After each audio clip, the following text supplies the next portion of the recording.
everybody, it's Monet. And it's Odogoo.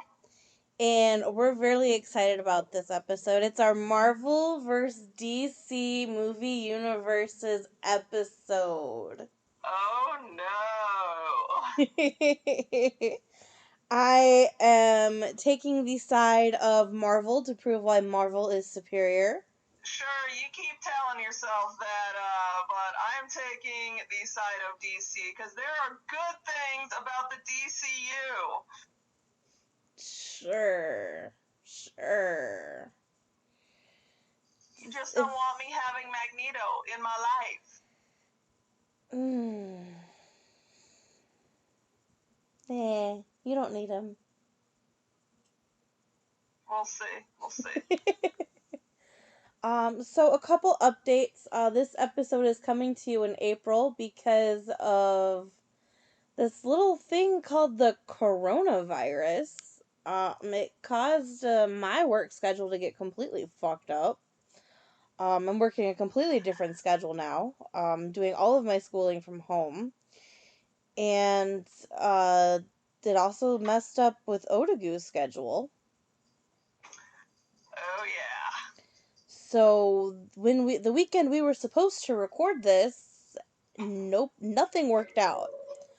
Cheryl was also supposed to. Our friend Cheryl from the Hiddleston Review was supposed to join us today as well. However, she screwed up her throat. I can't. She got really angry and yelled and broke her throat. So she is nursing herself back to health. She will join us for our July's episode instead. Cheryl's also going to be joining me next month for a special public service announcement in regards to the coronavirus. She and I both have a lot of feelings that we need to express and stuff like that in regards to it. There is some news you may have noticed we posted on social medias that pretty much every movie in existence right now that is supposed to release is being postponed. Because I mean, it's because everybody in Hollywood got corona. Well, no, not everybody in Hollywood. Everybody's quarantined. Not everybody's got corona. Tom Hanks tested positive. Idris Elba tested positive. There's a few others that we know of. But no, everything is getting postponed because nobody can go out to the movie theaters right now. All the movie theaters are closed. Also, pretty much all the productions for the Disney Plus Marvel TV shows have been suspended indefinitely. So, we don't know when those are going to start back up again. This was done in an effort to keep cast and crews safe from the virus. Everybody is quarantined.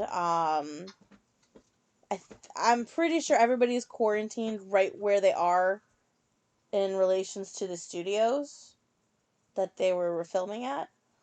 So, and this also goes for the movies that were currently in production as well. I haven't really heard too much from other studios. I know Universal released a statement saying that all of their movies that are going to be coming out in the near future are going to be releasing straight to streaming.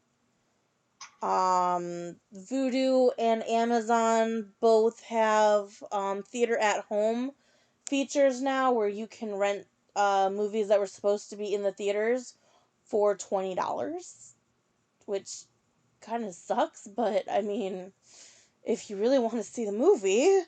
I mean, it saves on popcorn. I mean, come on. I mean, I already bought the popcorn that I have at home from the grocery store. I don't need to pay it to eat while I watch a movie in my own damn house, okay?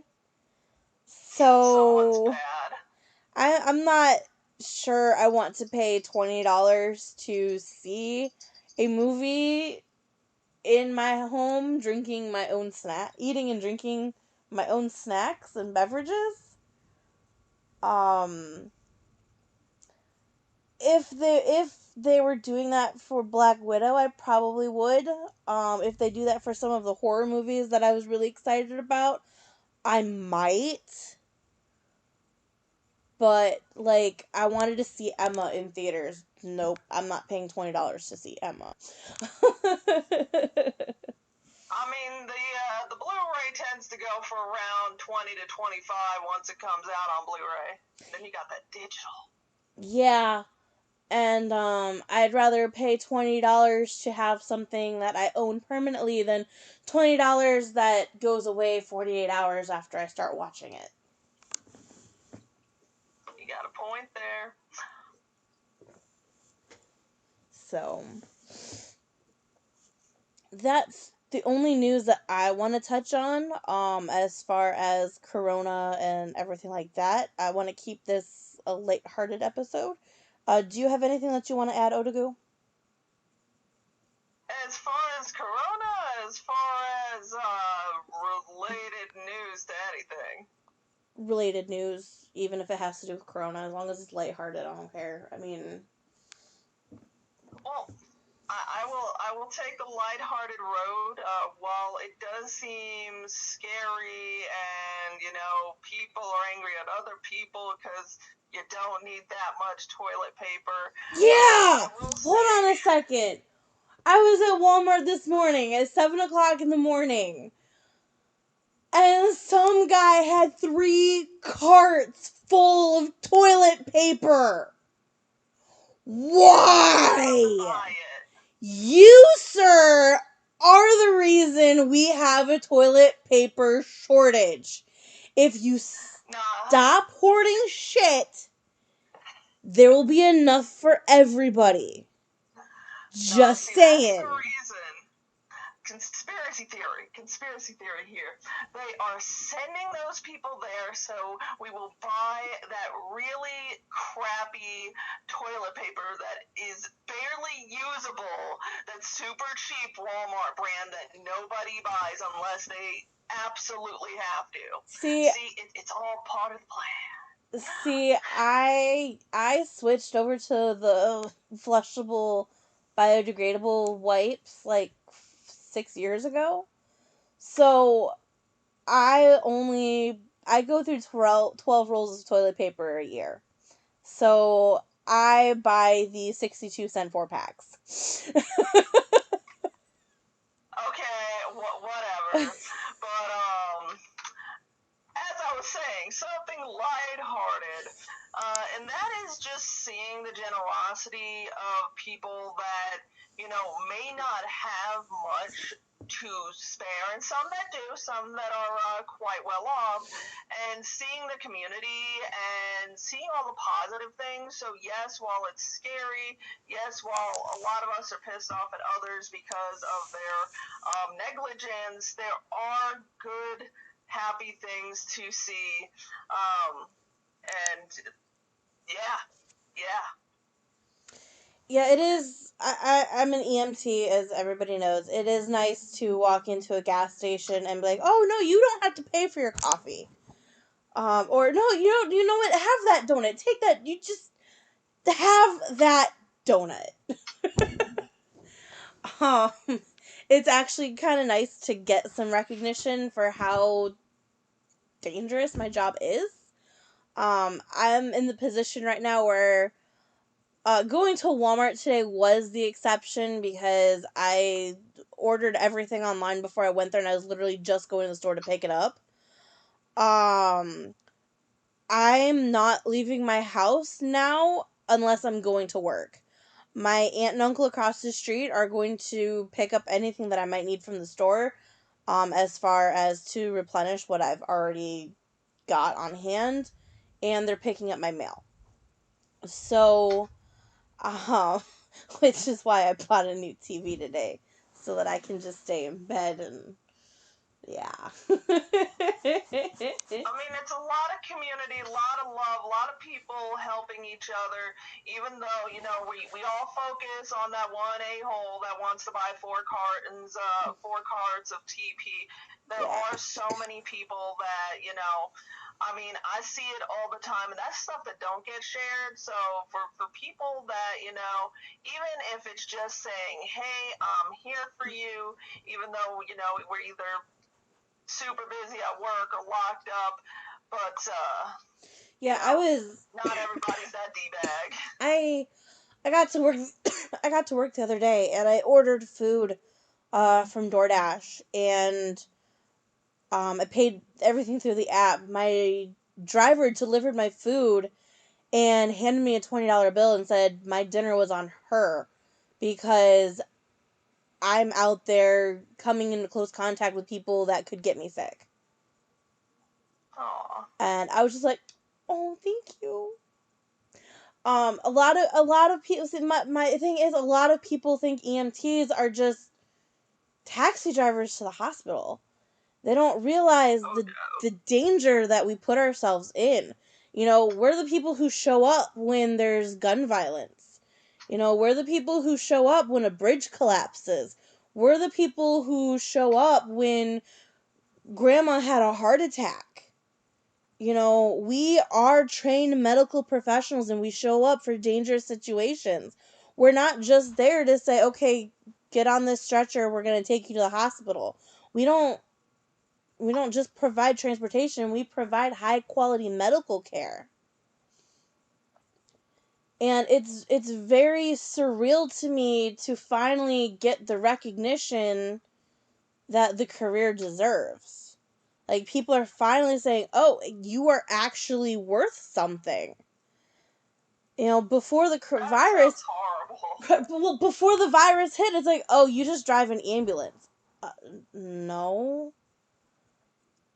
Well, what do you really do that does any good on the way to the hospital? I can stop people from bleeding to death. I can, make their heart start ticking again. It's like, there's more to the job than just driving to the hospital.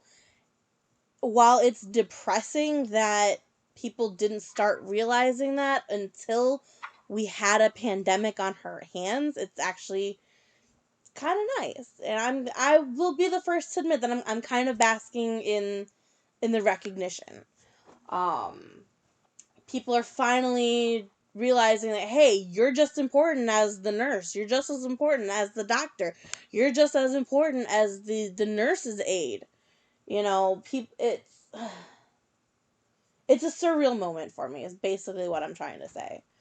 No, I get But you. at the same time, for every reason that I'm happy people are finally starting to acknowledge how important my job is, those are the exact same reasons why I am terrified right now.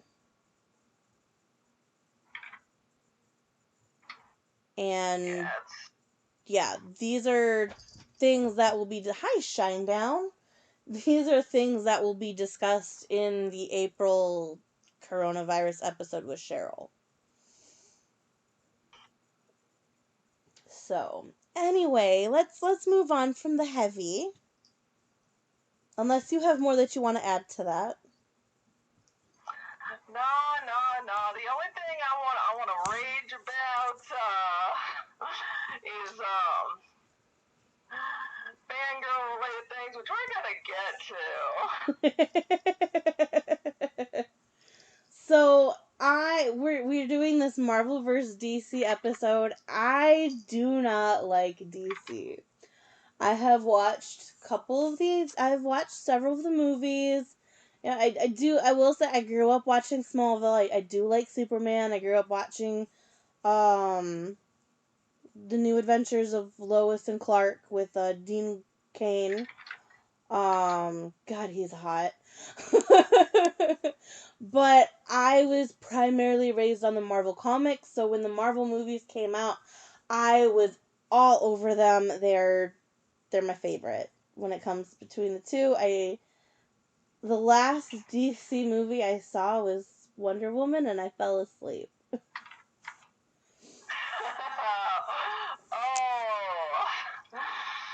kind of sounds like like me the first time I saw Star Wars Episode 2. I'm sorry. But that's my favorite Star Wars movie. Episode 3 is so much better, but we're not talking about that right now. We will talk about why I prefer 2 over 3 when we do our Star Wars vs. Star Trek episode, and it has everything to do with how they screwed over Natalie Portman in Revenge of the Sith. Oh, don't get me started on that. See, I do have to say I'm in a weird position coming into this, especially because I'm taking DC's side, because I have a weird relationship with both Marvel and DC. The Marvel one, I love the cartoons in the 90s. I love the lore. I love the comics. I have a ton of Marvel. I actually have a ton of Marvel and DC comics, along with other ones like Dark Horse and Image. And I either have not seen or am not a fan of the Marvel really TV shows. But I like the Marvel movies, and then when it comes to DC, I love the serials from the 30s. I love the movies. Well, Batman versus Robin is horrible. We all know it's horrible. I like it for that weird camp that it has. That's so bad. So I pretty much like this stuff all the way up to Batman and Robin, even though that's a guilty pleasure. I have a weird relationship with the Dark Knight series, and then the DCU, which they keep talking about. It is a mixed bag for me. I am more like a hardcore fan of the cartoons of the 90s and the cartoon movies that are still coming out, because the DC does have a great unified universe. It's just it has some problems of taking what they have success with and actually being successful. But yeah, I'm still gonna be Team DC because Catwoman and Catwoman.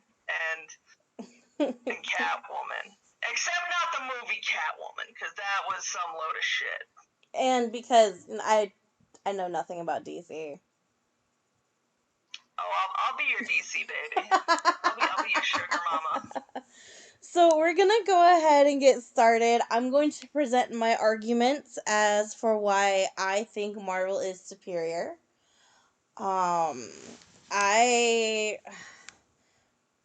First, I want to talk about the Norse mythology being heavy in Marvel with the Thor and the Thor characters.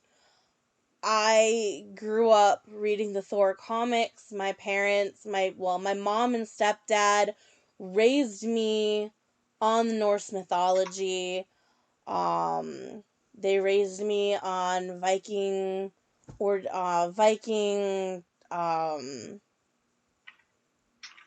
traditions, I guess you could say. So it was my upbringing was very Nordic centered. So when I was 5 years old and I was presented with this Thor comic, I was like, oh my god, this is the best thing in the world. My dad did try to get me into Superman and Batman. I do like Superman. If I had to pick a superhero from the DC, it would be Superman. Just because he's from another planet, and that's awesome. I think it's because Superman to me is kind of like DC's version of Thor, and I think that's the only reason why I like Superman. But so as I progressed through the comics and I realized that, there was more to the Marvel universe than just Thor and Loki and Odin and all these other Norse characters that I'd grown up learning about. I started expanding. I started watching the different cartoons and stuff like that, and I developed a strong affection for Hawkeye and Iron Man. Um, Flash forward to 2008 when the first Iron Man movie came out. It was my first time going to a midnight release of a movie. The only reason my theater did a midnight release of the movie, stop that, shine down, is because they had already sold out of tickets. And so my theater was kind of like, well, opening night tickets have already sold out. Let's see how many people buy midnight tickets.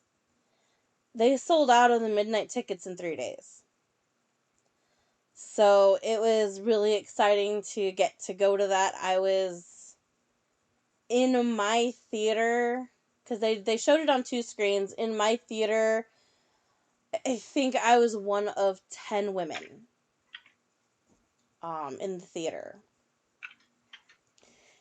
And I grew up in a town where girls didn't do comic stuff. So to walk into that theater as one of the only women there and be embraced was kind of cool. Because I would walk into the local comic book shop gaming store all the time. Guys would turn their head, look at me. What are you doing here? You're a girl. Sailor Moon's right there. Grab it and get out. I wasn't really welcome in the community until the Iron Man movie came out. The Iron Man movie kind of started to solidify the fact that, hey, girls can like this stuff too. Because you've got a cool, sexy, charismatic billionaire who goes out and saves the world even though he really doesn't want to. I mean, what could be more appealing about Iron Man than just that? He starts off as the reluctant hero, and then by the time Endgame arrives, he is the hero that the world needs. He has become the hero that he needs to be. And he started out as this guy who didn't want to do shit for the world. He was very self-centered, self-absorbed, and he becomes this person who literally sacrificed himself to save the world. That is an amazing character development. My least favorite hero is Captain America. Didn't like him in the comics. When Chris Evans was announced to be playing Captain America, I kind of groaned. I knew who he was from the stupid little teen comedies, like Not Another Teen Movie and shit like that. And I was just kind of like, well, this is just gonna suck.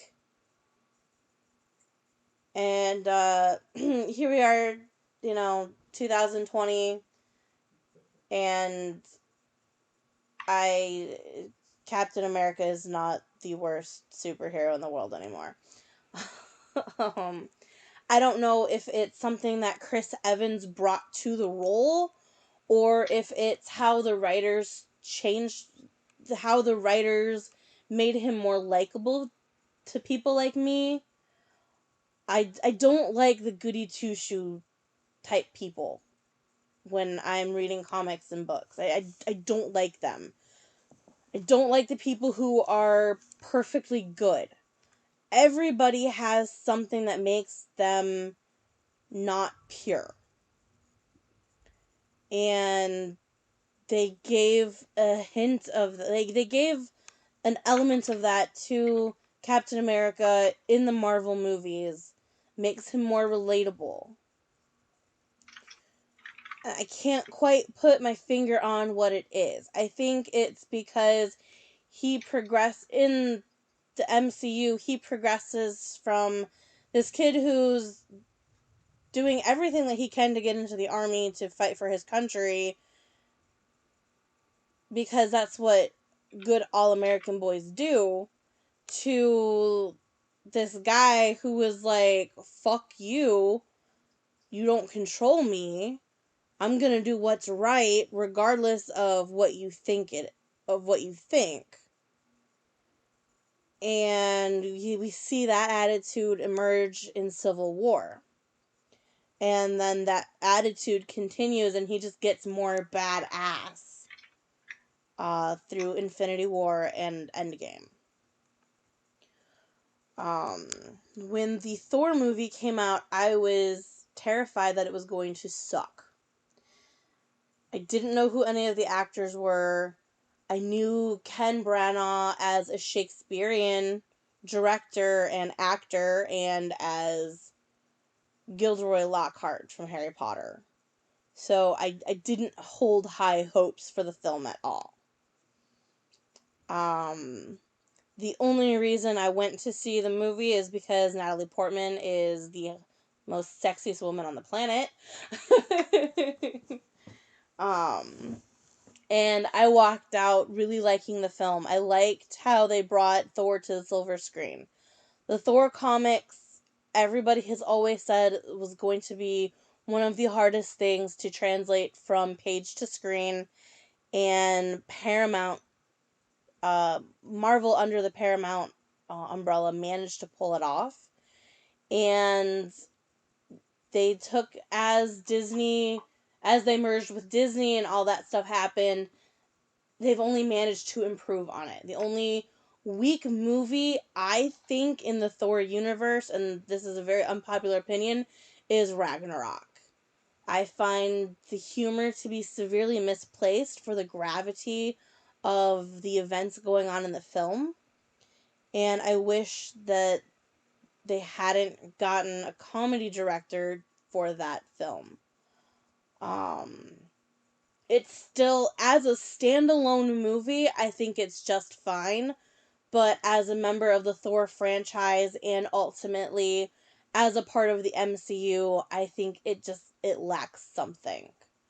There are a lot of really good jokes in it. I do like the get help, and Loki is a lot more likable in this film, and that kind of almost upsets me, because part of the reason why so many people like Loki is because he's the misunderstood anti-hero.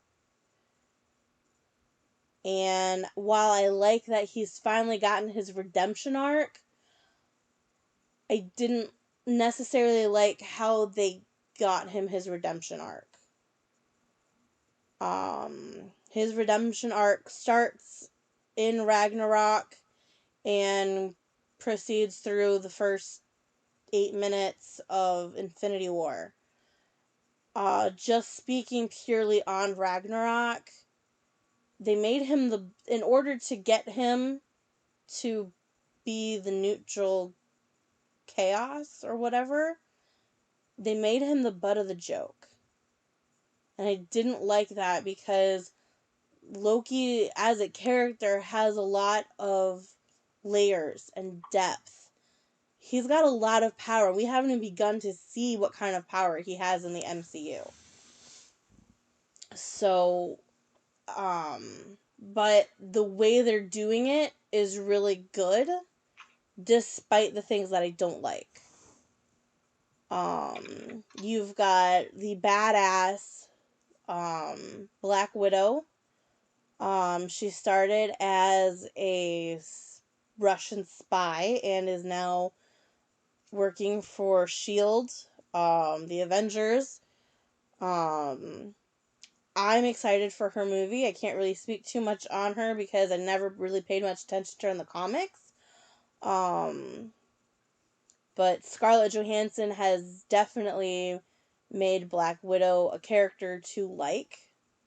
Has made her a strong female presence in the MCU that was definitely lacking. And I'm so glad that she's finally getting her solo movie. You have Hawkeye, who is never really gets much attention. I'm excited that he's getting his own show, but I would have liked for him to have had a stronger presence in the films. He seems to almost just be there because he's there. He never really seems to have a purpose. And I feel like that doesn't do justice for Jeremy Renner's acting skills, nor does it do justice for the character, because in the comics, Hawkeye is really badass.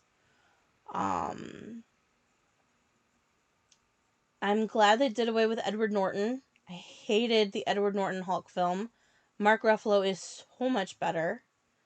I'm glad that they brought Tom Holland in as Spider-Man. I grew up on the Tobey Maguire Spider-Mans, and they will always hold a special place in my heart. I love Tobey Maguire. I love those Spider-Man movies. But Tom Holland is Peter Parker. You can't deny it. He's adorable. He's charismatic. He's awkward. He is everything that you love about the comic book Spider-Man in the movies that you didn't get with Andrew Garfield or Tobey Maguire, because they were adults playing a teenager, and this time you've got a kid playing a kid, and it's fantastic, and I love it.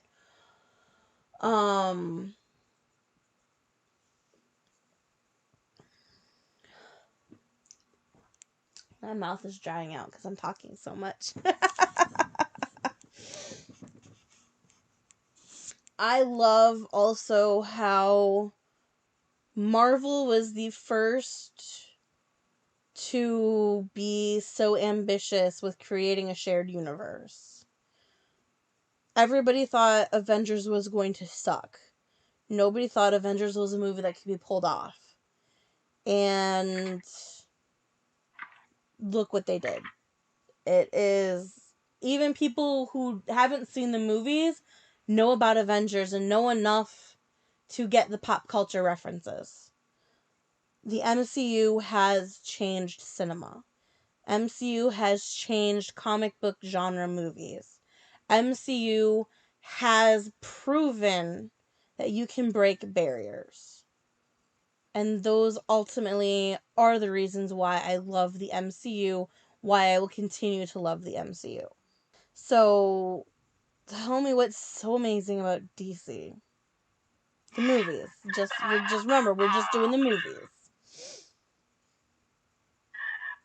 Now, first off, before I go down this rabbit hole, I do have to say one thing. It really depends how you're jumping in. I can understand, especially from younger people, who the DCU, that is their first chance of being exposed to the DCU and seeing all the hype with Marvel. But for Team DC, as far as how I got into comics, first it was DC, specifically Batman with a little bit of Superman. My dad, he's in his 70s and he loved the old Batman serials. He has them on VHS. I remember, he would pop them in. He'd always talk about like Superman, along with tons of other things. But as far as DC's related, telling how great the Superman movies were, and he'd watch them with Christopher Reed. And Christopher Reed or Christopher Reeves? Reeves. You said Reed. You definitely said Christopher Reed. Oh man, Reeves, leave me alone. It's been a long week and it's halfway over. Oh, dude, Dude, this entire month has been a year, okay? Let's just leave it at that. Oh, this is true, but, you knew what I meant. But,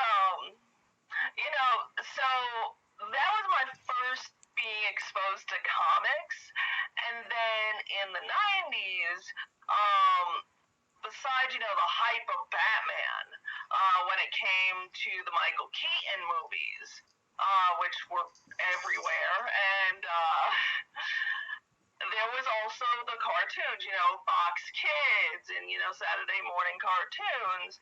And yes, there was X-Men, and X-Men was awesome. But by comparison, the Batman, the animated series, that is like the crowning jewels to me of anything that is comic related into any kind of screen, whether it's TV or cinemas, because Batman, the animated series did have a movie, The Mask of the Phantasm, which I'm probably butchering because, brain is not here. I will give you an argument point though, because yes, as you said earlier, DC did have their TV shows, Lewis and Clark. They also had like The Flash, which, Mark Hamill is in a lot of DC stuff, and not just as the Joker. So I will put that out there. I want to see him in in something in the DCU. But while I agree with you that the MCU was very ambitious for a shared universe, DC did it first with both, I believe, the animated universe and the TV universe. I could be incorrect. But we're not TV talking universe. about animated or TV. We're specifically talking about movies. True, but are we talking about movies that were released in cinema or not?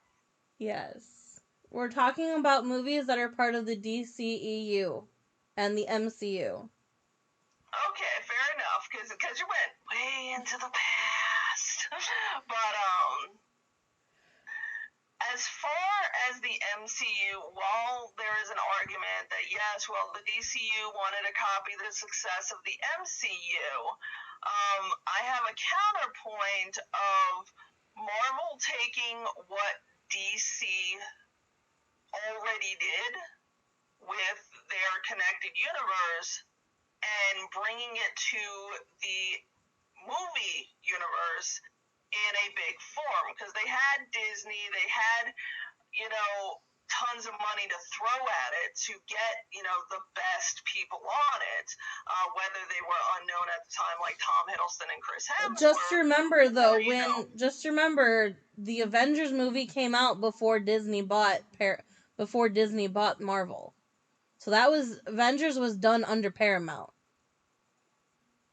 I did not know that. Yeah. I will admit, I did not know that, but still, DC did it first, even if it wasn't on the silver screen with all these interconnected things. DC did do it first, and that is why I was so hyped when they said, yeah, we're going to have a DCU, we're going to have, all these movies, and it's going to be incorporated just like Marvel, because they tend to get really good people on the DC projects, whether it's the writers, the actors. When I heard that, and I'm going to butcher his name because I'm sorry, guys, I'm feeling the fangirls, but Henry Cavill, I was so hyped when I heard he was going to be Superman. Hell yes. And while I have to admit, I prefer the older Superman. I will attest to that. I think he did a very good job of portraying him. While the MCU does have the advantage of, before the MCU, while yes, there were Marvel movies, most of them you comparison, there was no big boots to fill. With DC, there was a successful Superman movies. There was successful Batman movies. There were such high expectations where with Marvel, I remember when they were, besides X-Men, there were no real high expectations. Like, oh, there's going to be a Thor movie? Okay, there's going to be a Captain America movie? I mean, the only reason I went to go see Iron Man is because RDJ was in it. I mean, I saw the Iron Man movies and then the Avengers, and that didn't even motivate me to go back and see the Hulk and all that stuff. And I will agree with you. It was good that they replaced Ed Norton. So while we can argue that the DCU is not as, at this point, great as Marvel is, I do think they did an okay job with what they had and the boots they had to fill, even though, even as a DC fan, I will admit they heavily fell short for so many different reasons that just combined. And I honestly don't think they can catch up at this point, because the iron has cooled down. The one edge that they do have, and this was what made the Justice League actually interesting, is they incorporated the Flash, which has a highly successful TV show behind it, and that's what boggles my mind, that these characters they are putting in this DC universe, they can make them successful, but for some reason it seems like they can make them successful on TV, but not in the movies. So as a DC fan, I have to urge people, there are good things about DC, and not to judge it just by the movies, especially when, you know, they spoil the big point of Superman v. Batman in one of the first trailers. But we won't talk about, you know, them spoiling that Superman dies at the end, which is why I didn't go see the thing. That sounds like a really big faux pas. Oh, really? Yeah. Putting a major plot saying, point DC in the... has a lot of good Putting a things. major plot point spoiler in the trailer. Major plot points spoiler in the trailer is a really, really big faux pas.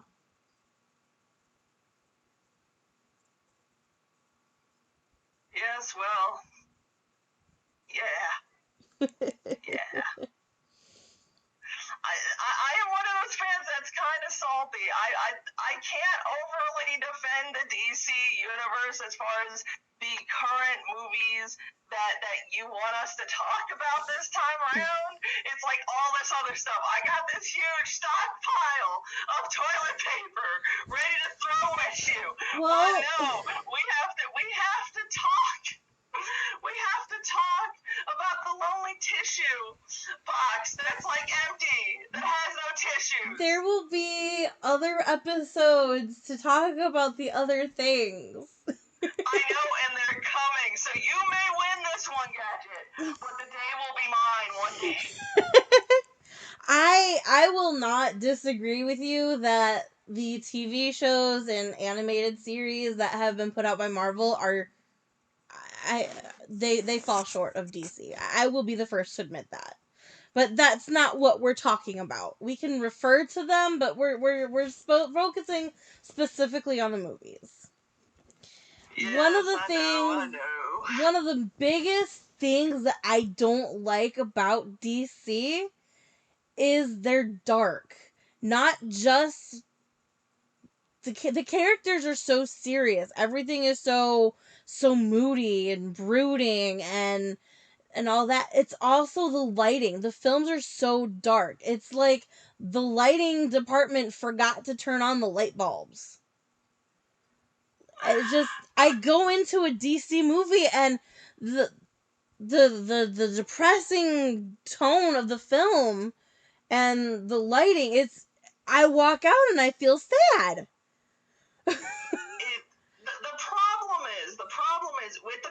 DCU, and I have to stress it's the current DCU, it's like overly processed cheese.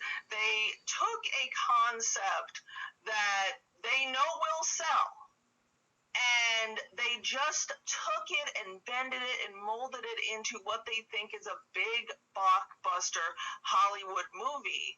And at this point in the game, the people that are going and seeing, Batman, Superman, Wonder Woman, the Justice League, all that stuff, and don't even get me started on that Green Lantern nonsense, which we're not incorporating in the universe. It just seems fake. Where, like, take X-Men. Back in the day, they had to make a blockbuster comic book movie that would appeal to the general audience, that would sell tickets. Not just because it was X-Men, but to everyone. And that's how we got Anna Paquin, Halle Berry, Hugh Jackman, and Patrick Stewart all in one movie. Yes, but I mean, here's the thing, though. While, you can contest, it's not like the comics. Yes, they changed the characters. They were still faithful. I don't feel that in the DCU. I mean, I love Batman, and I don't give a shit about Batman. Like, how can you not make me give a shit about Batman? Yeah. How? They took the humanity out of the characters in DC.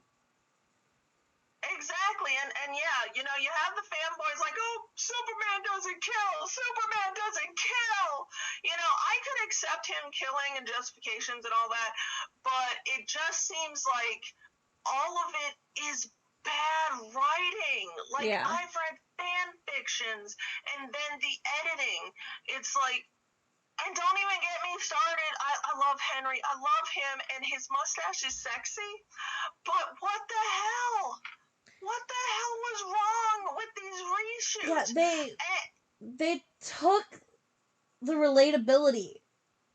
I understand. I can relate to Tony Stark. It is so hard to make. It's not that hard to make a philanthropist billionaire relatable. I can relate to Tony Stark because of his personality, his sense of humor. I can't relate to Batman at all, and those two are supposed to be counterparts. Yeah, and I mean, they've done Batman good with different actors, different writers, different directors. I loved George Clooney's Batman. I mean, take the Dark Knight series. Is it dark? Yes, it is absolutely dark, and it deals with different subject matters.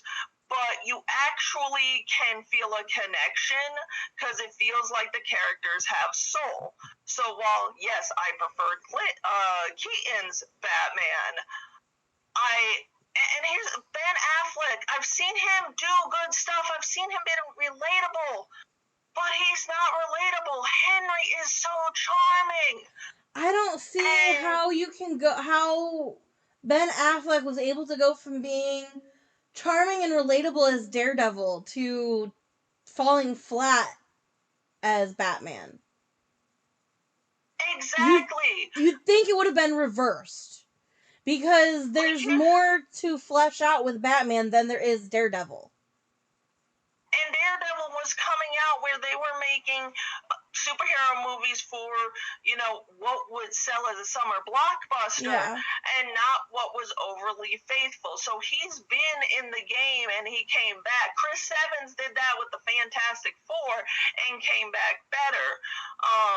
Now, see, I loved Chris Evans' Fantastic Four. I loved those two movies. Yes, they were corny, but I loved his portrayal of Johnny Torch. And I'm sorry, the new Fantastic Four movie, I didn't even go see it because the trailer looked like absolute shit. It had the same problem that the DC movies had. DC had the DC had a golden crystal. Here's the thing. DC finally was making Wonder Woman. They were gonna beat Marvel to the punch. They were late to the party, but they had Wonder Woman. They were finally doing the green light, because the fact is, women are not represented well in movies in general, and it's well known. She is very well known, very well loved. Yeah. So yes, while there's high expectations, there is no one really in Marvel that compares to the icon that Wonder Woman is. Yes, I can list some, but Wonder Woman is Wonder Woman. Captain Marvel is supposed to be Wonder Woman's counterpart, and she doesn't even hold a torch to Wonder Woman. Exactly, and the fact that bombed, I mean, like there's an ongoing joke between me and one of the other members of Team Aonn that, because she went to go see Wonder Woman, so went to go see Wonder Woman, and she hated it, and I'm like, hey, where did the sword go? Because there's this part where, she hides the sword in her dress somehow, and it's like, yeah, where did the sword go? Probably a man who thinks that she held it up her vagina, because the vagina to a lot of men is just a pocket. I can't tell you how many books that I've read written by men that think the vagina is a pocket. I don't know. Maybe she was hiding it between her butt cheeks. I don't know. I read a book once. It was written in the 70s. I read this book probably the mid 2000s. I read it for school. I didn't read class content for school. I was allowed to read my own. I was allowed to decide what I wanted to read for school in high school, because I'd read all the others. I'd read what they were reading in high school. But it was a book by Sidney Sheldon. And the girl's outfit didn't have any pockets, and she was going somewhere where she didn't want to take a purse. She's wearing a short mini dress. So she stores her wallet in her vagina. And she just pulls out and shoves it up there like it's a pocket. No. And that is exactly what I thought of when I saw Wonder Woman with the disappearing sword. I was like, it's the vagina pocket all over again.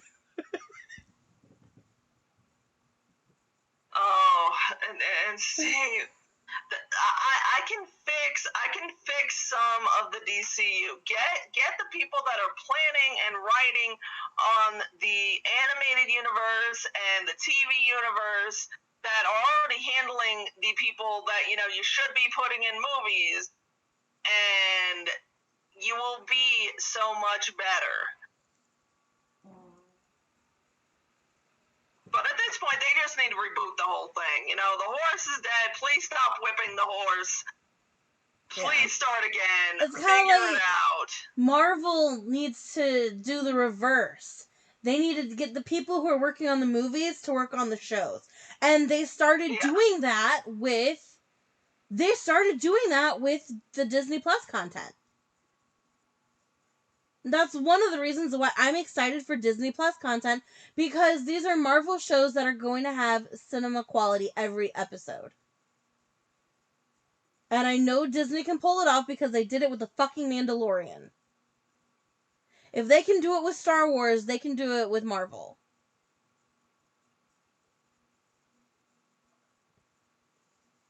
Yeah, I mean, I hate to bury DC because I love it. It's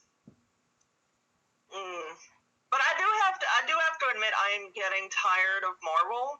So while DC has let me down in a lot of aspects, Marvel has let me down more for the fact that I am no longer excited for anything Marvel. Yes, I am slightly hyped for the Loki TV show because I love Loki, but I'm willing to wait, and I hate to say that, where, for example, if they did come up with a reboot for DC. Like, yes, we're going to do Infinite Crisis or whatever BS whatever that they think of to reboot their universe for the billionth time, because that's what they're good at. I would be excited to see, okay, well, you admitted that, it was crap. Hell, even get the same actors, just get better writers and everything else. I am on board. Sign me up. Let's see what you got. Please don't disappoint me again. And a better lighting department. Yes. Oh, yes. Yeah, that's... See, that's one thing that I like about... that's one thing. I hate that DC has to constantly reboot their universe. I hate it. Marvel does that too. It's just they don't do it in their other medias. Right. Marvel... I'm speaking specifically on movies. Yeah. In my lifetime, I have seen... I can't even count how many different reboots of DC movies. In Marvel, I have seen X-Men be rebooted, and I have seen Fantastic Four be rebooted, and Spider-Man. This time, I think they finally nailed Spider-Man on the head, and if they reboot Spider-Man again, I will take to the streets and riot and burn things to the ground. I haven't watched enough of the new X-Men movies to form an opinion because I've been too busy with the Avengers shit going on. And I already stated how I felt about the Fantastic Four reboot. It needs to burn in hell. I wish it never existed. But to keep themselves relevant, instead of rebooting established characters and storylines that we already love, they're opening up alternate universes. They're bringing in comic book characters that most people have forgotten about. And they're doing all this stuff to keep themselves relevant. Whereas DC is like, oh, well, this failed, so let's just start it up again. Oh, well, this didn't work out, let's just redo it.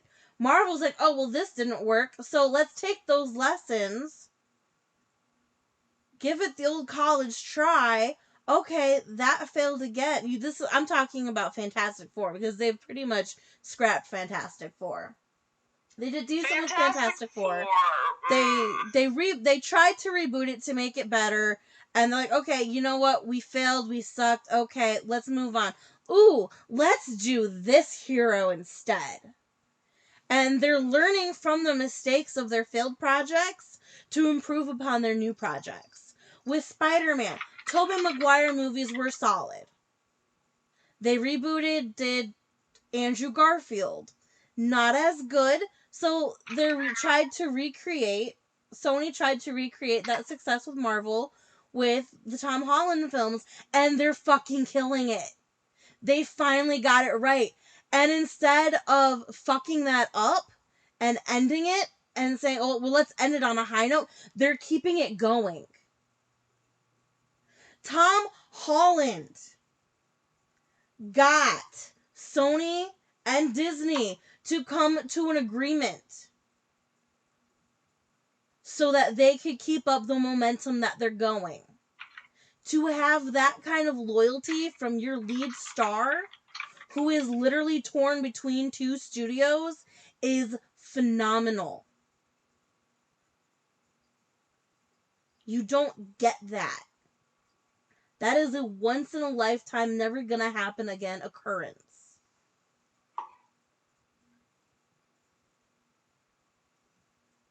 It doesn't hurt, that RDJ, had his back. Tom Holland could have done it on his own without RDJ's help. We all know it. True, but it helps. It helps. It helped give him some clout with the bigwigs. But I think it would have taken longer without RDJ's help. I think RDJ being there helping only sped the process up. probably. As far as the biggest failing that the DCU had was actually at the Suicide start. Squad! And the reason, Suicide Squad. we're not talking about that right now. The biggest failure. Suicide Squad is their start biggest of the failing. I don't failure. care. I don't care. Suicide Squad is their biggest failing. There is no defending Suicide Squad. There is no defending it. Even Will Smith sucked in Suicide Squad. How do you produce a film where Will Smith is god awful and say that there is something worse? Hear me out here. They had The Dark Knight, highly popular, even though, the last one, you could argue a lot of whether it held up to the whole series. It was set up to continue. It was set up to continue and possibly even lead into this connected universe. There were rumors about it. And instead, it was, no, we're going to reboot. Even though it was popular and people loved it. Part of that, a big part of that, is because Heath Ledger killed himself. Then why would they, in the last one, set it up to continue, plan to continue, and this is well after he killed himself? That makes no sense. Because DC establishes these patterns and then falls short. It's like they plan something really good, give you a build up, and then chicken out. Because they're afraid that they're going to fall short. And ultimately they keep falling short. They're failing themselves by holding themselves back and not giving any follow through for their build-ups. Well, that, and they're trying to give people what they think will make them money, and they want, and that's the thing behind Birds of Prey, Suicide Squad, stuff like that. That is them trying to, in their minds, give the people what they want. But even then, take, for example, Suicide Squad, and this is one of my biggest complaints. It has the Crimson Peak syndrome, where all the hype is behind, oh yeah, we got the Joker. The Joker's gonna be in this movie. You need to see it because of the Joker. Shit has nothing to do with the fucking Joker. He's just there because they know people will buy things to see the Joker. If you're gonna have the Joker in the movie, which is fine. That is fine if you're going to have the Joker in the movie. Have the damn Joker in the movie. Whether you like Jared Leto's version or not, if he's going to be in the damn movie, put him in the damn movie. The Joker was originally supposed to have more of a presence in Suicide Squad, but even the studio recognized the mistake they made in hiring Jared Leto and cut the majority of his scenes. But yeah, let's not change the presentation. I mean, focus on Will Smith. Will Smith, like you said, is always charismatic and stuff like that. Focus on other positives that will make you want to watch this movie, not, there's going to be the Joker in it. But Will Smith wasn't even a reason to watch the movie because Will Smith sucked. I mean, I would watch the movie again. Will Smith was the reason I ultimately saw Suicide Squad. I've only ever watched it once, and that is 2 hours of my life that I will never get back. And I lost respect for Will Smith for that movie. Will Smith is one of my favorite actors, and I lost some respect for him after that movie. Every other movie that he has put out since Suicide Squad, I have gone in not holding my breath that it's going to be a good film. Because See, you gave me the short end of the stick here, you know that, right? after Suicide Squad, I cannot trust that Will Smith is going to bring me the performance that I expect him to.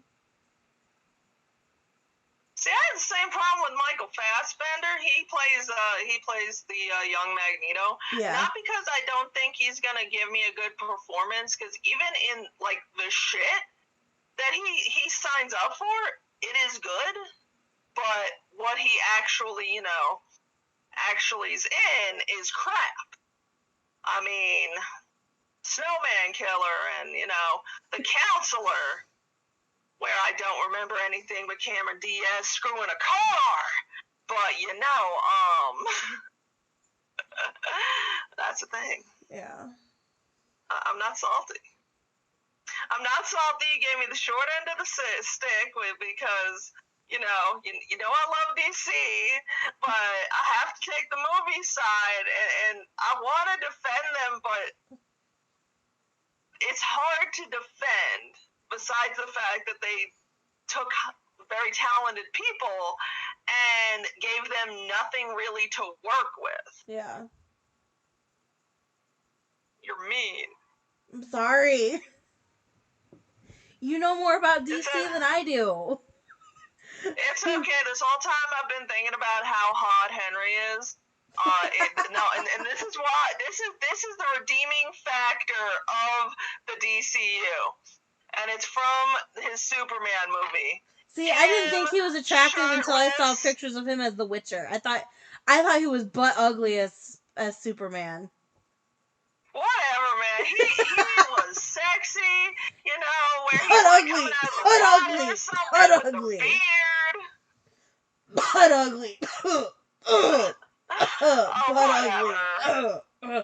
Sorry, I have that cough that I have. I'm sorry. That was a really bad spell. I should edit that out. Whatever. I will say one thing that I would like to see, or we holding off on what we'd like to see for the future. We're gonna do that after the ad break. Speaking of which, we're gonna do an ad break. I think we've pretty much exhausted the topic of what we. No, because we haven't talked about what we don't like about Marvel. We'll do Marvel. We'll do what we don't like about Marvel after the break, because we do need to take a break. And I need some water. Yeah, I do too. I need to go to bed. It's like 2:00 in the morning. Yeah. We will take a break, and we will see you on the other side of the ads. Hi, everybody. We are back. And yes, Monet, she may have had. Hey everyone, we're going to take a quick break real quick. I want to talk to you guys about Anchor. That's what I'm using to create Geeky. I've also used it to create other podcasts in the past. What I love most about Anchor is that it's free and that there's creation tools that you can use to edit your podcast right from your phone or your computer. Anchor distributes the podcast for you so you can be heard on Spotify, Apple, and many more. It's really cool. You can also make money from your podcast with no minimum listenership. Everything you need to make a podcast in one place. Download the Anchor app or go to anchor.fm to get started. Points. But you know what? Marvel is not as great as it appears to be. You lie. Marvel is the perfection. Nah. It's not all it's cracked up to be, and you actually pointed out the reason why, and you don't even know it. What did I say? Well, I'll be good. I won't sing the show tune, but the Fantastic Four. Oh. And here is why. Here is why.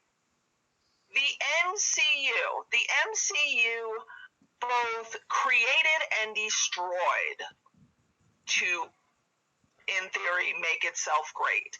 The reason why I say this is that, for example, let's talk about stuff within the wonderful world of Disney. Okay. Marvel had a cartoon show, an Avengers cartoon show, was very good, tried to semi-tie into what the movies were doing, but because it did not fall in line enough with the movie universe, they canceled it just so they could reboot it so it would help promote the movies. Are you talking about Avengers Assemble? Yes.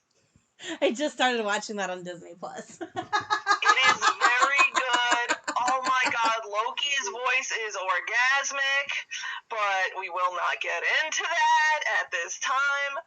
And then they throw X-Men under the bus. But you know what's worse? They threw the Fantastic Four under the bus, and here's why. Now, let's rewind to the 90s, where Marvel was going bankrupt. So to stay afloat, they outsourced some of the movie licensing rights, some to Sony, some to Fox, and it helped them stay alive until the buyout from Disney. Now, because Disney doesn't own the movie rights, or they didn't at the time. Yes, things have changed, but for the longest time, they didn't own the movie rights to X-Men or the Fantastic Four. Well, guess what? We are not going to get X-Men movie toys. Yes, there's going to be some promotion, but if Disney was supporting it and Marvel was supporting it like they should have, it would have been up the ass. So far up the ass. But you know what? The last toy I remember buying was from the original X-Men. And then you have the Fantastic Four. And yes, you can argue that their comic sales were not doing what they were supposed to do. I get that. But you know what? They didn't push them because, oh, well, they don't own the movie rights. So there's going to be no toys. There's going to be, no promotion of the Fantastic Four. But let them drown. These movies released before Disney bought them. Still, even why after would that, Disney support Fantastic Four when it's owned by Sony? Why would Disney, before they bought Fox, support X-Men when they don't own it? Why would they support something that they don't own? That's not in their best interest. Yes and no. Yes and no. And here's my argument point for that. While, yes, they would not be getting any movie income from these movies, don't you think that if they own the toy rights, oh, mommy, I saw X-Men and I want a Wolverine figure, and yeah, it's not the one from the movie, but it's Marvel, like take Marvel Legends, for example, and different things like that. Oh, well, I want a Wolverine figure. And this has me so pissed off. And mind you, I love the MCU. I do. But Marvel versus fucking Capcom.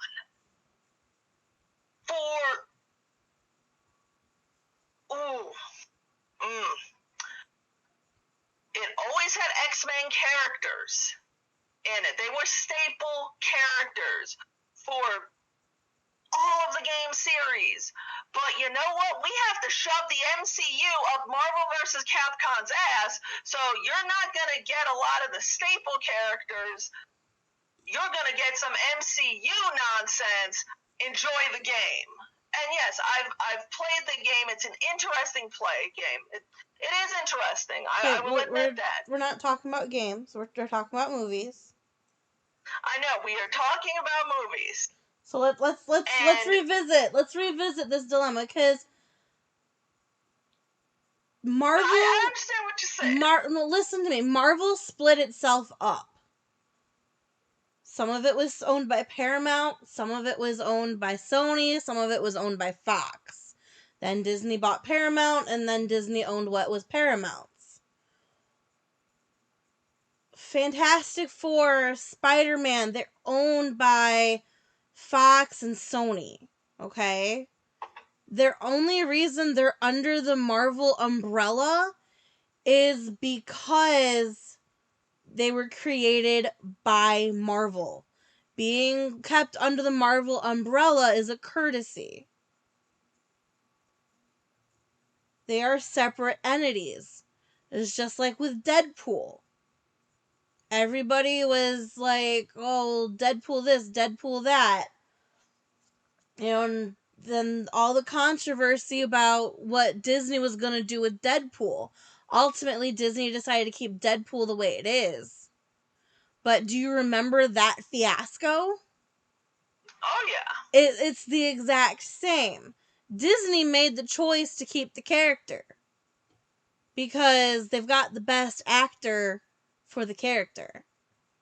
And you can't really change Deadpool. PG-13 Deadpool does not work.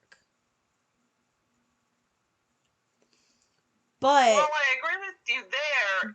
It just seems. But why would Disney, owning their own Marvel characters that they absorbed from Paramount, why would Disney, what motivation would Disney have for supporting X-Men, for supporting Fantastic Four with toy rights when they don't have anything to do with those characters?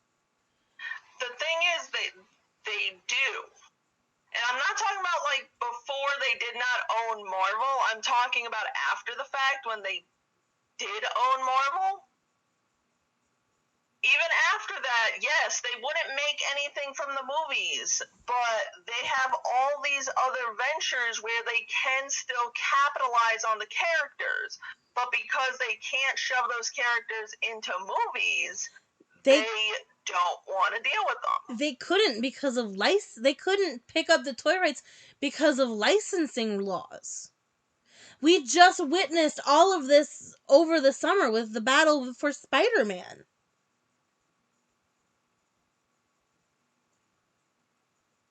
Yes, Spider-Man is a Marvel character, but Sony has to give permission for Disney to use Spider-Man. That's why Disney isn't getting any of the toy sales from Spider-Man. That's why Disney and Sony had to work out new rules for profits from the movie sales. It all comes down to licensing. Disney does not have the licensing for toys for Marvel properties that they do not own. So you're blaming Disney for an issue within the Marvel umbrella that Disney has no control over. And at this point, Marvel doesn't have any control over it either. Marvel doesn't even have control over itself at this point. No, it doesn't.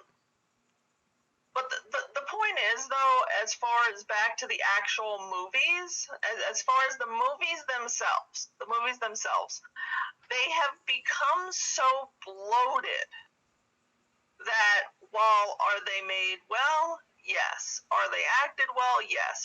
Is the writing good? Yes. They have basically oversaturated their own market where something that we should be excited about, I really don't care about. And when you got me not caring that, oh, well, you know what, I wonder how they're going to incorporate this character or that character, or, you know, I really want to see this movie again, or I need to have it on DVD the moment it comes out. You know, when you have people not caring about the characters because they are literally, you know that's in Wreck-It Ralph where he just keeps feeding pancakes or something to the bunny and then the bunny explodes. Yeah. That is how I feel. But that's why Disney is moving away from what we had in the first 4 phases. We're getting new characters. We're getting new heroes. We're getting new movies to cure the fatigue that we've got from everything else. except by now I don't care about it, and that's the sadness here. I should be excited. I wonder what characters they're gonna focus on, how they're gonna focus on them, and it just seems like they're just making the same movies with the same, even though it's different stories, basically the same formulas. Well, this works. Yes, it appears to be different, but in the end, it feels like a different type of Soulless. Yeah. Well, one thing we know for sure, because several execs from Disney and Marvel have stated, the future of Marvel is changing. All of the rules are changing. Now that Endgame is done, the movies are following different formulas because we've entered the alternate universes. And I should be excited Marvel about as that. we know it is about to change. I am tired of Marvel. I'm excited for Black Widow because I've been waiting for a Black Widow movie since the second Iron Man film. I'm excited for the TV shows because I want to see how these character stories wrap up after what happened in Endgame. Other than that, I'm tired of Marvel. I'm glad that it's taking us a while to get Guardians of the Galaxy 3. I'm glad that production has postponed on stuff because I can focus on my other interests, and by the time this stuff starts releasing, I'll be like, okay, yeah, I'm ready to go back to Marvel now. Seeing the Marvel movies was starting to feel like a chore, but I was excited because we were getting the payoff for everything that was building up. So while it was exhausting and it felt like work, it was also exciting. It's like going to the first day at a new job. You're excited because you don't know what to expect, but you're exhausted because it's just another job, you know? Well, tell me you don't feel hungover at this point where, it's like, okay, I need a rest, right? Yeah, that's what I'm saying. I'm glad that everything right now is getting postponed. I'm glad of it because it's giving us a chance to get a breather. We're getting that break that we so desperately need after Endgame.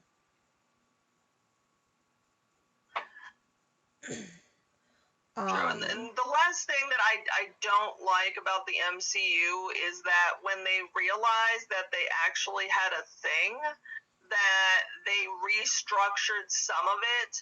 Where, okay, yes, I didn't like Edward Norton as the Hulk, but let's recast him and not address it. Let's recast Rhodey and not address it. Let's forget certain characters exist and not revisit them, even in TV shows. Sure. I'm glad they didn't address the change between Edward Norton and Mark Ruffalo, between Torrance Howard and Anthony Mackie. Not Anthony Mackie. God. That's Falcon. Oh, God, Don Cheadle. I'm glad they didn't address those changes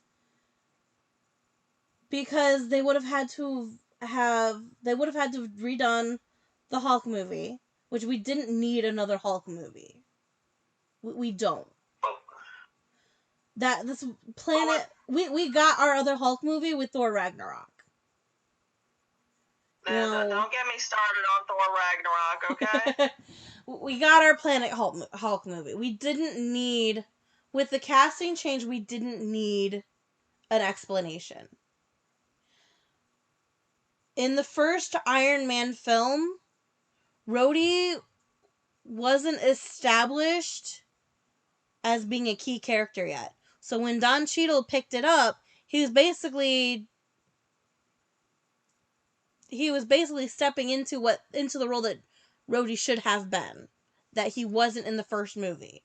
I completely forgot that Torrance Howard played Rhodey in the first movie for several years. And then I was just looking through articles on Google and I found, one that says actor changes that you didn't notice, and there it was. And I was like, huh, you're right. Well, damn. They didn't address it because it didn't need to be addressed. With the Hulk movie, you can watch the Edward Norton movie as a standalone film, or you can watch it as part of the MCU. It doesn't make a difference because when we get Mark Ruffalo in the Avengers, we already know his story. We've known the Hulk story since the 70s with Lou. We don't need more Hulk origin. We don't.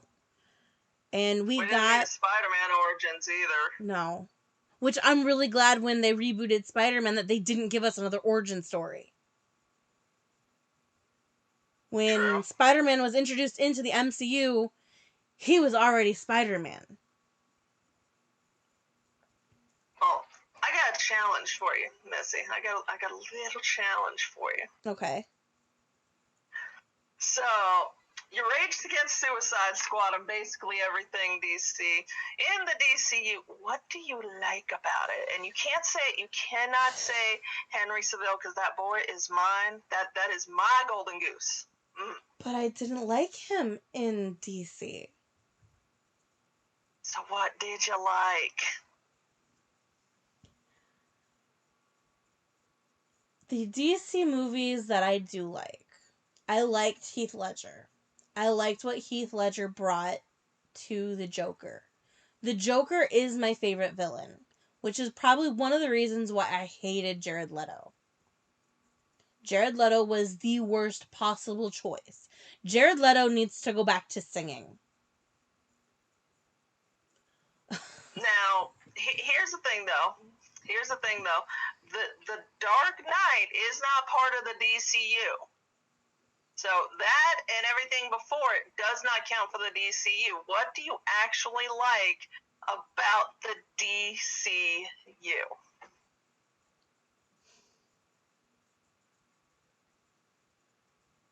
I think the only movie inside of the current DCU that I have seen is Wonder Woman, and I fell asleep. So you have nothing positive to say. They do a really good job of getting actors that people want to see. Okay, see, that's fair enough. I think that's one of the reasons why the DC movies do so well is because they have actors people want to see.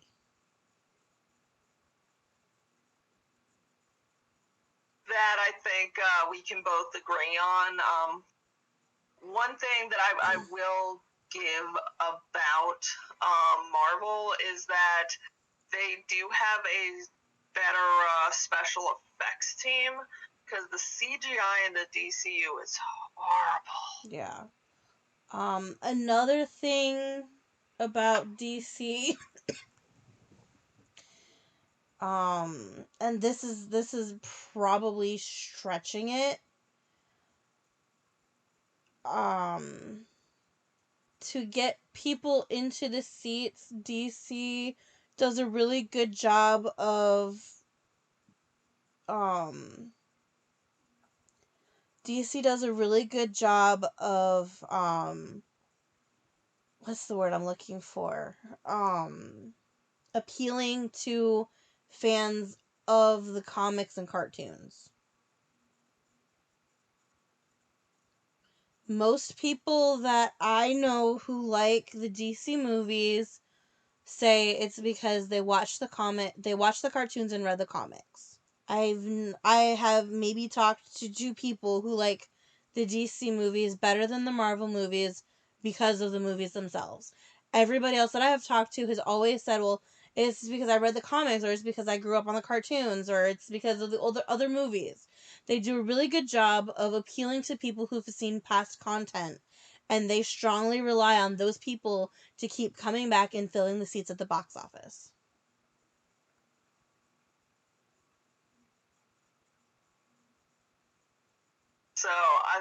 do think it's obvious that I have, even from the start of it, conceded to, at least from the current unified movie universes, the MCU is better than the DCU for now.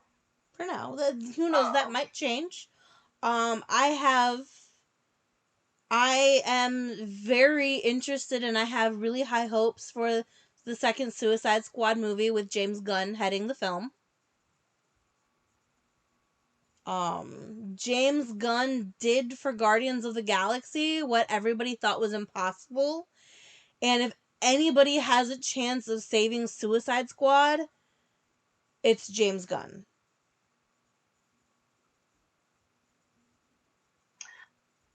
As far as one thing that I'd like to see in the DCU, and I'm not the only one, is, and I know this is some kind of weird fever dream because it never happened, is I'd like to see I would like to see the Joker again, even though, yes, that is the golden cow that they try and parade around to entice people. But I would like to see Mark Hamill play the live action Joker. I would lose my shit if that happened. Even if it was horrible, I just want to see it. That would be interesting to see. I actually want to see Mark Hamill step in as Alfred. I think that would be absolutely hilarious. Really? Yes. Yes, I know Mark Hamill voices the Joker. I haven't watched the series, but I've seen enough clips and stuff on YouTube that I know he does a really good job of it. But Mark Hamill is an old man now. And I think he would make a fantastic Alfred. Because Mark Hamill just doesn't give a fuck. And I think that's what the DC needs. I think that's what DC needs. DC needs an Alfred who doesn't give a fuck. True, but see, he also played something in live action already, which is it is in the live DCU, and that is the Trickster, which, I hate to say it's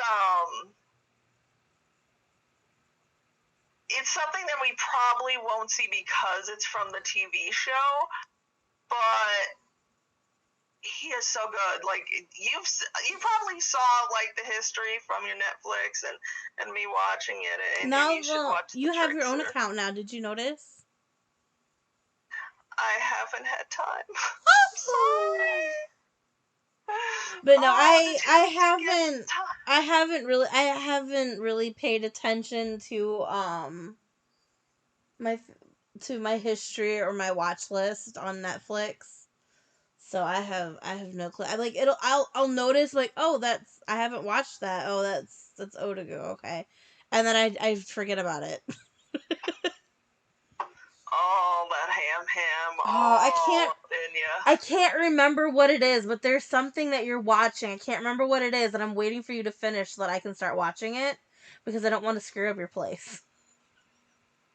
Whatever it is, I probably, like, opened it and didn't watch it, and it's there because the only thing I remember watching. No, you're like halfway through it. You're like halfway through the entire series. I can't remember what it is, but you're like halfway through the series, and I'm just waiting for you to finish it so that I can start it. And it's just like it's been a long wait. It's been like 6 months now. Then you need to tell me what this is when you figure it out, girl. When I figure it out, I will tell you what it is so that you can finish it so I can start watching it. I think it's one of the Marvel shows. Didn't you start watching Daredevil last year?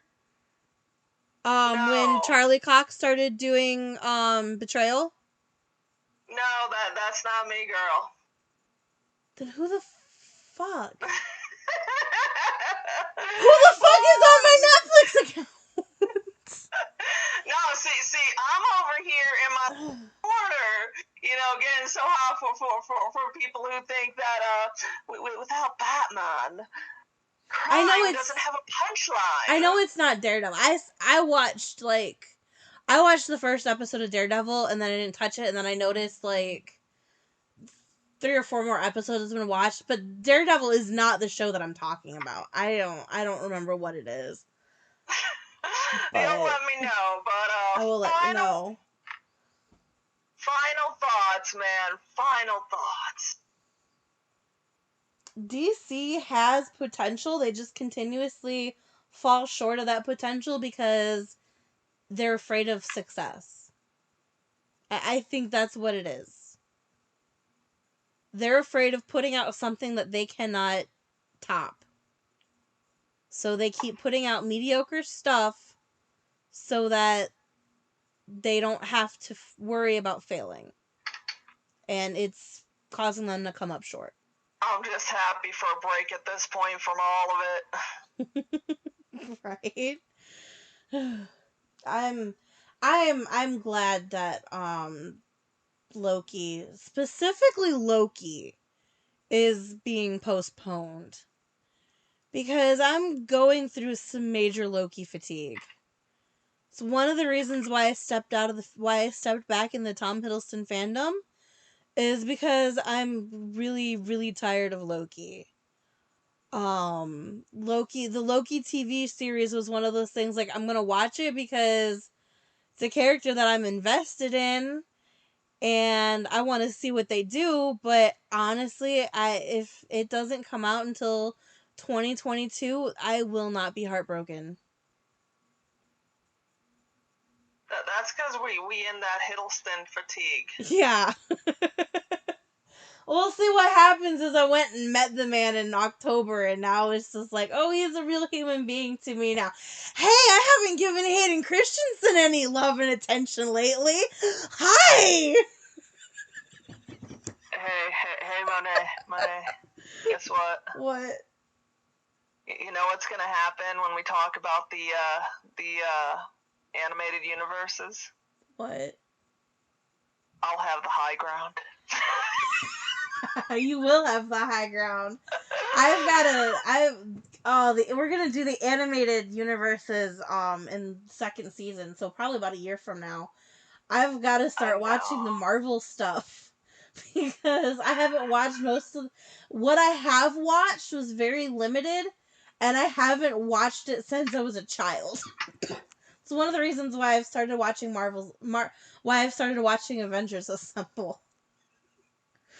I've got to start watching all of the TV shows and stuff too, so that when we eventually get around to the TV shows, I know what I'm talking about. So, but I am going to take it as a triumph that I made you concede that of the two, Marvel is superior. Yes. You get this one, but only this one. Well, we'll see what happens. What's our next episode? Let me look. I've been learning about the wars of the stars with the books and the stuff, and I have more Disney complaints. So they're coming. We may have to split up the Star Wars versus Star Trek. Let's see. Aren't you happy you signed up with me? Oh, yes. The one lady that goes into our next episode is J.K. Rowling versus Jrr Tolkien. So it's basically Harry Potter versus Lord of the Rings. Do I get to be into Harry Potter? I like both Harry Potter and Lord of the Rings equally. Well, Harry Potter more, but I mean, I figure for that one, instead of taking sides, we'll just talk about the good and the bad of both and stuff like that. Does that mean I don't get to be Snape? I mean, you can talk about Snape and stuff. Oh, you poor woman. I'm sorry for everybody. She put me up to it. So, it's gonna be her fault. So for you listeners out there, if you have anything that you want to tell us about J.K. Rowling, Jrr Tolkien, the Lord of the Rings universe, the Harry Potter universe, let us know on our socials. Hit us up on Twitter, on Facebook. The links are in the episode description. Just hit us up. We like it. Especially when you tell me about that hot Snape. Oh, God. Oh, you didn't even know the hole you jumped into. Oh, it's worse than this hole. There are plenty of holes.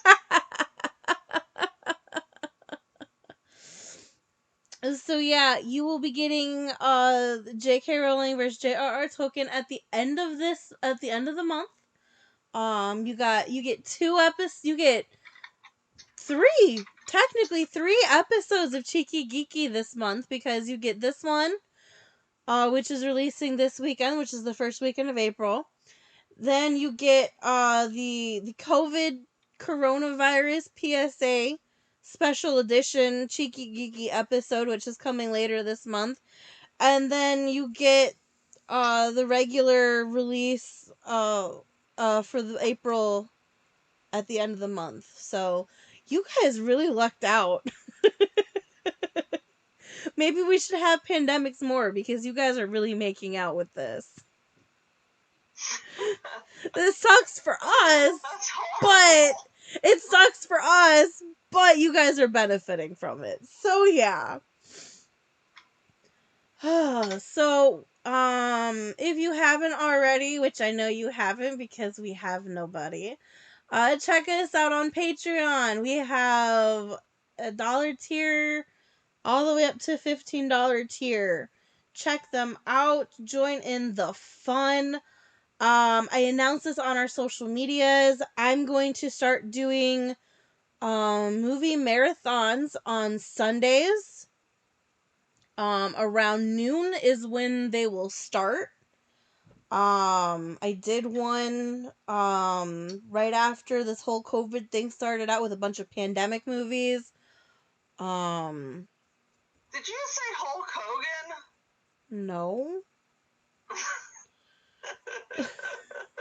So keep an eye out for that. I'm going to try and do better about giving you guys more advance notice on our social medias, what movies we'll be watching and where you can find them. As of recording right now, we're recording on Saturday, the 28th. But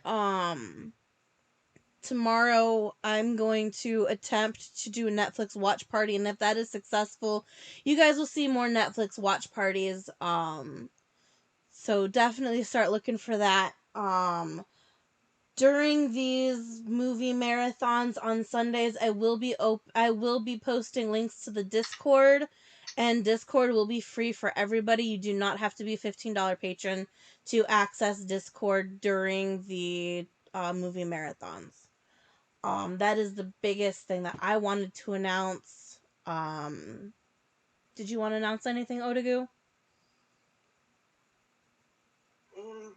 Pretty much I've become active on Twitter again, under the Team Aonn flag. Unfortunately, a lot of Team Aonn's content, including Tom Hiddleston fanfiction, has dropped due to the whole pandemic. So yeah, if you haven't seen me due to a lot of personal reasons, just know I'm here, I'm okay. And I will be updating as I can. Yeah, we are both working more hours than normal. For her, it should just be a temporary change. And once all of this pandemic stuff settles down and goes away, your schedule should be going back to normal, right? I really hope so. Yesterday I worked 12 hours. Tomorrow and the next day it is going to be 12-hour days, which is kind of crazy. So, yeah, where's Odogoo? Odogoo's working and tired and sleeping and not sleeping. Yeah, and then my work schedule got changed, so I no longer work every other week. I I now work 3 days one week, 4 days the next week. I only get weekends off now, so it's ugh. And unfortunately, once the pandemic is solved, the chances of my schedule going back to normal are like 0.02%. So I've got to get used to this new schedule. Yay. You can do it. I believes in you. It just makes it hard to it just makes it hard to schedule recording. I It's a know. good thing I'm used to being awake because it is 2:30 in the morning. If I were a normal human being, my ass would be asleep right now and you'd be talking to a wall. Hi, wall. I'm Odo of the Guru variety, of the Goo side of the family. You know?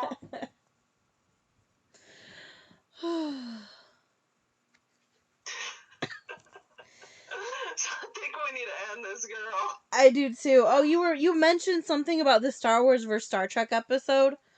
You've got some time because that is not planned for this season of the show. Oh dear. So you have plenty of time to utilize my Disney Plus account to catch up on the War of the Stars.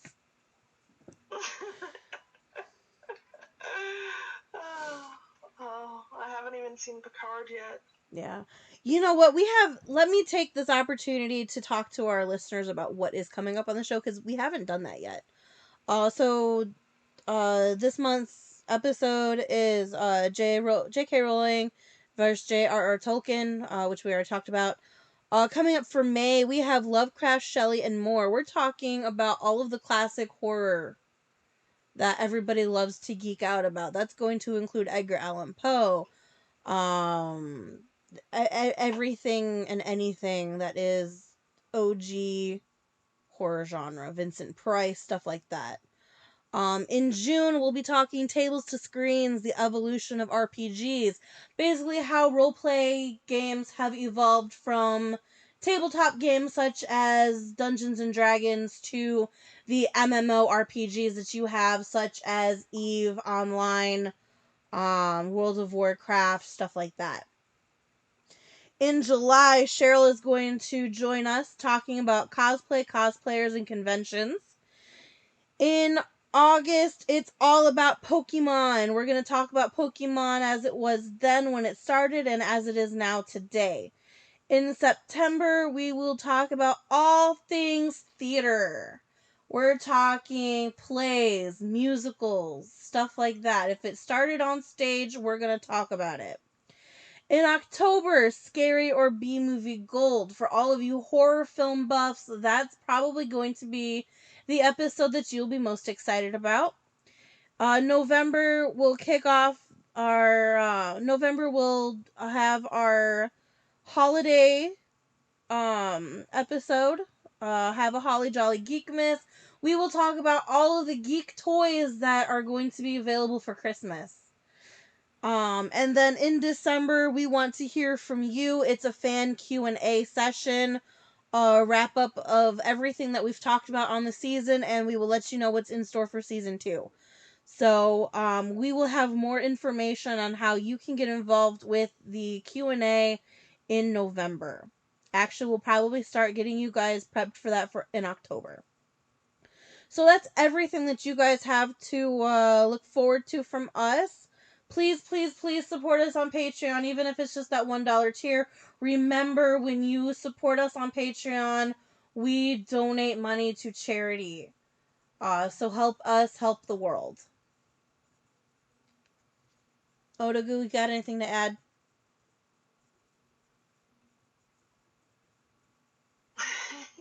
I thought I lost you for a second. I was like, oh God, she died! Odo's not here, man. But no.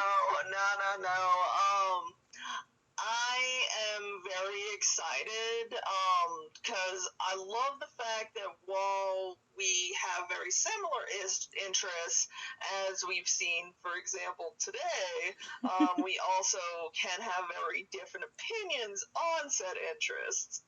Yeah. What future episode are you excited about?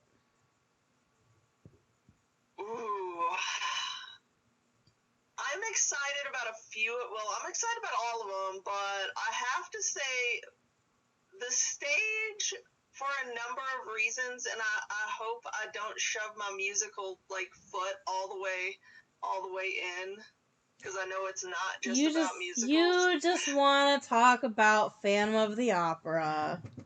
What about Trans de Vampire? What now? It's beste.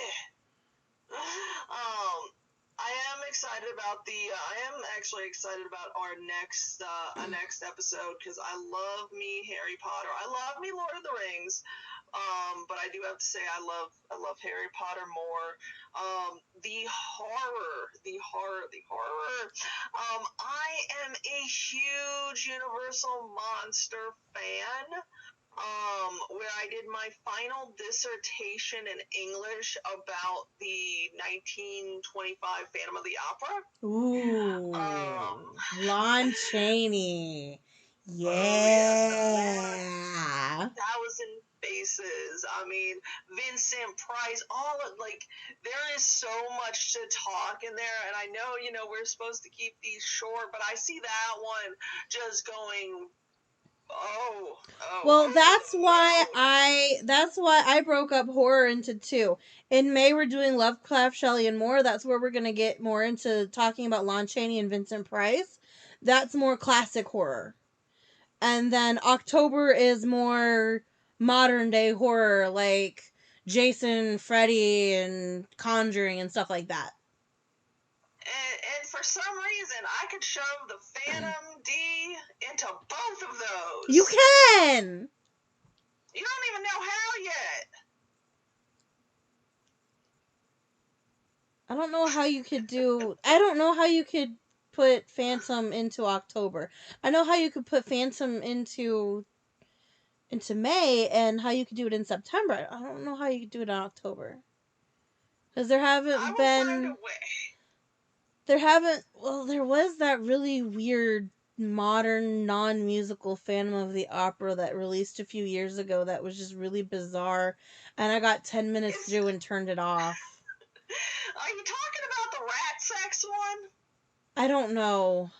It was on Netflix, and Netflix eventually took it off because nobody could get through the first 10 minutes of it. It was just really bad. I mean, if you want to challenge me to see how I can shove the Phantom of the Opera's dick into every episode, I can do that. I got you. No, we're good. Next month, for April's episode, just try not to overload me on Snape. Snape, Severus Snape.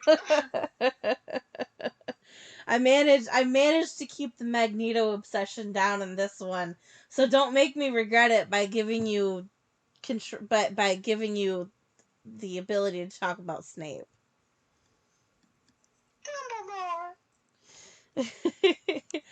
Alright, guys. This has been all but late March's episode of Cheeky Geeky. We hope you guys enjoyed it. Until next time, we'll talk to you later. Bye. I'm Batman. Oh, God. Say bye. Say bye-bye now. Bye-bye.